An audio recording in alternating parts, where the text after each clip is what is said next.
Assalamualaikum warahmatullahi wabarakatuh. Saya Sri Wahyuni Ulandari dengan NIM 192042324 dari Hukum Tata Negara kelas C semester 3 dalam mata kuliah Pengantar Ilmu Politik. Baiklah, pada kesempatan kali ini saya akan menjelaskan pengertian negara, apa saja unsur-unsur negara, teori terbentuknya negara, bentuk-bentuk negara, dan bentuk-bentuk monarki. Baiklah, pertama saya akan menjelaskan pengertian negara. Negara mempunyai arti yang sangat luas. Adapun pengertian negara diantaranya yaitu negara adalah organisasi kekuasaan yang berdaulat dengan tata pemerintahan yang melaksanakan tata tertib atas orang-orang di daerah tertentu. Negara juga merupakan suatu wilayah yang memiliki suatu sistem atau aturan yang berlaku bagi semua individu di wilayah tersebut. Itulah yang dimaksud dengan negara. Adapun unsur-unsur negara ada 4. Yang pertama yaitu adanya wilayah, kedua adanya penduduk atau rakyat, ketiga adanya pemerintahan yang berdaulat, dan yang keempat adanya pengakuan dari negara lain.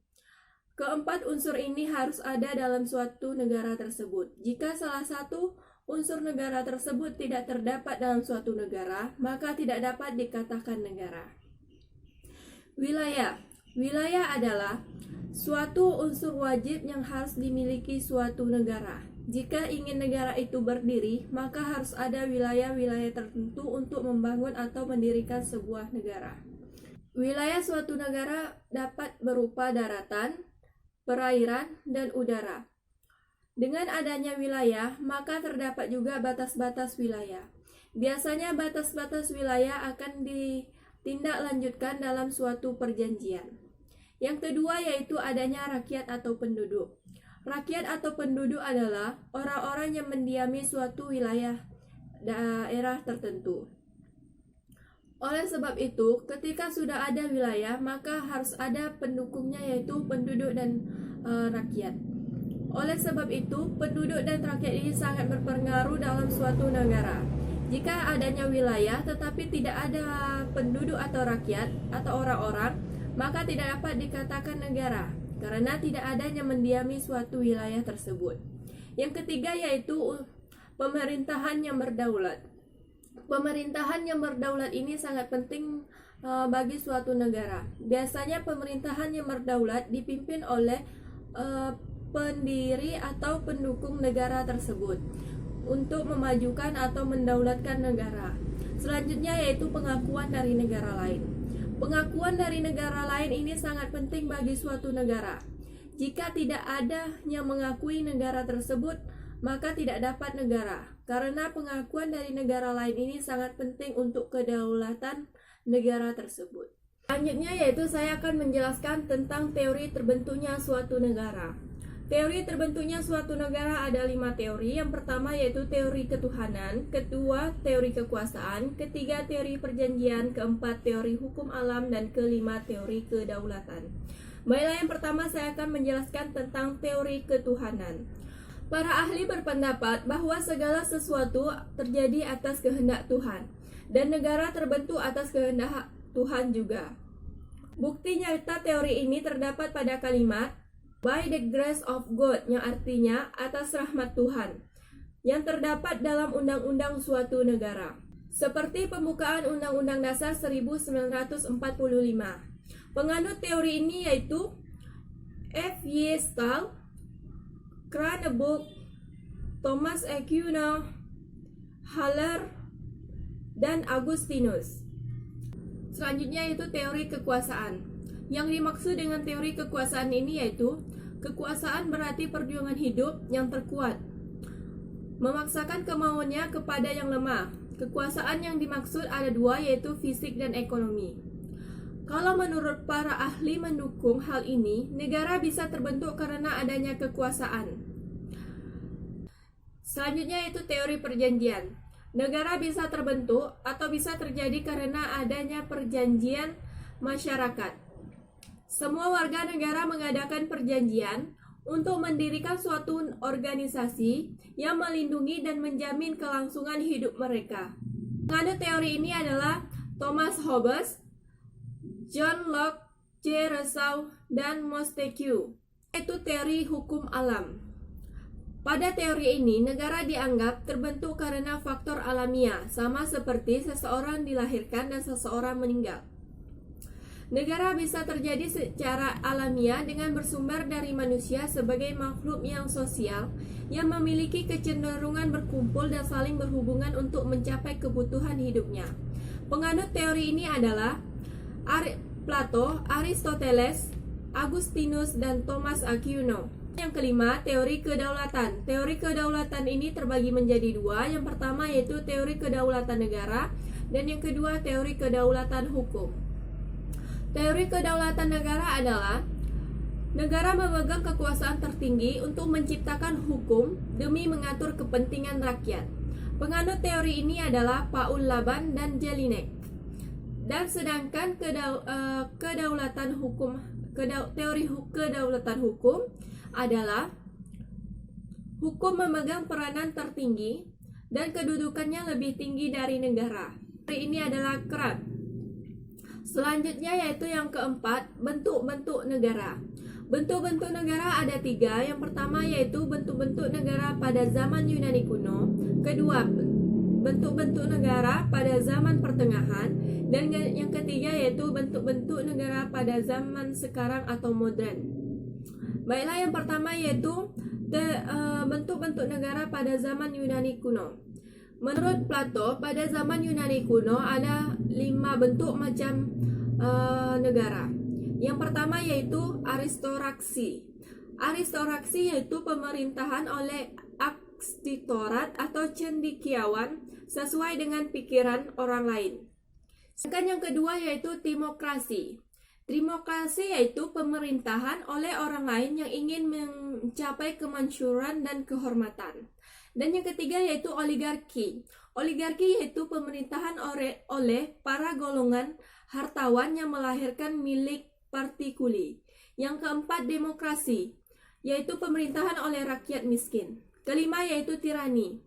Tirani yaitu pemerintahan oleh seseorang penguasa yang bertindak dengan sewenang-wenangnya. Menurut Aristoteles, ada 7 macam bentuk negara pada zaman Yunani kuno. Yang pertama yaitu monarki. Monarki yaitu pemerintahan oleh orang guna kepentingan seluruh rakyat. Yang kedua yaitu tirani. Tirani yaitu oleh satu orang untuk kepentingan sendiri. Yang ketiga yaitu aristokrasi, yaitu pemerintahan oleh sekelompok orang, para cendekiawan guna kepentingan seluruh rakyat. Yang keempat oligarki. Oligarki yaitu pemerintahan oleh orang untuk kepentingan kelompok atau golongan sendiri. Yang kelima plutokrasi. Pemerintahan oleh sekelompok orang kaya untuk kepentingan orang kaya. Yang keenam yaitu olitea. Olitea yaitu pemerintahan oleh seluruh orang untuk kepentingan rakyat. Dan yang ketujuh yaitu demokrasi. Pemerintahan dari orang yang tidak tahu sama sekali soal-soal pemerintahan.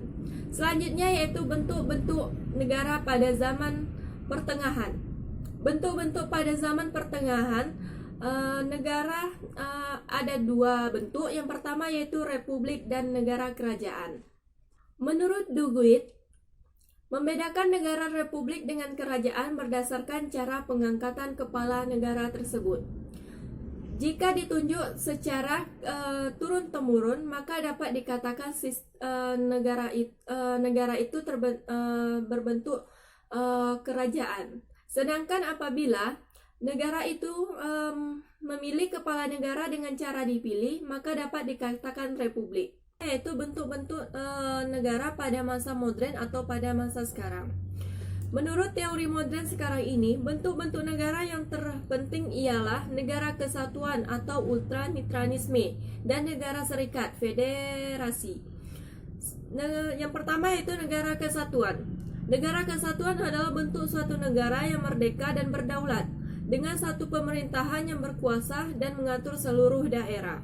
Kesatuan ini terbagi ke dalam dua macam sistem pemerintahan, yaitu sentral dan otonomi. Selanjutnya yaitu negara serikat. Negara serikat atau federasi merupakan bentuk negara gabungan yang terdiri dari beberapa negara bagian dari sebuah negara serikat. Pada mulanya, negara-negara bagian tersebut merupakan negara yang merdeka, berdaulat, dan berdiri sendiri. Setelah menggabungkan dengan negara serikat, dengan sendirinya negara tersebut melepaskan sebagian dari kekuasaannya dan menyerahkannya kepada negara serikat. Penyerahan kekuasaan dari negara bagian kepada negara serikat tersebut dikenal dengan istilah limitatif, satu demi satu, di mana hanya kekuasaan yang diberikan oleh negara-negara bagian saja atau delegated powers yang menjadi kekuasaan negara serikat. Namun pada perkembangan selanjutnya, negara serikat mengatur hal-hal yang bersifat strategis seperti kebijaksanaan politik di luar negeri, serta keamanan dan pertahanan negara. Selanjutnya yaitu bentuk-bentuk monarki. Pemerintahan monarki adalah model pemerintahan yang dikepalai oleh raja atau ratu.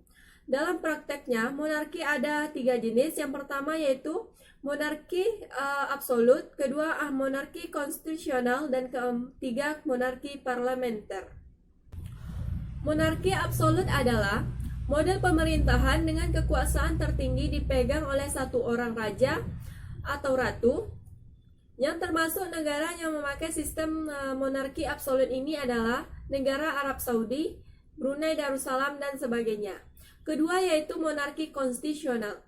Monarki konstitusional adalah bentuk pemerintahan yang kekuasaan kepala negaranya, Perdana Menteri, dibatasi oleh ketentuan-ketentuan konstitusi negara. Negaranya memakai monarki konstitusional ini adalah seperti negara Thailand, Jepang, Inggris, dan sebagainya. Yang ketiga yaitu monarki parlementer. Monarki parlementer adalah bentuk pemerintahan yang bertanggung jawab atas kebijaksanaan pemerintahannya, adalah menteri. Negaranya memakai sistem monarki parlementer ini adalah Inggris, Belanda, dan Malaysia.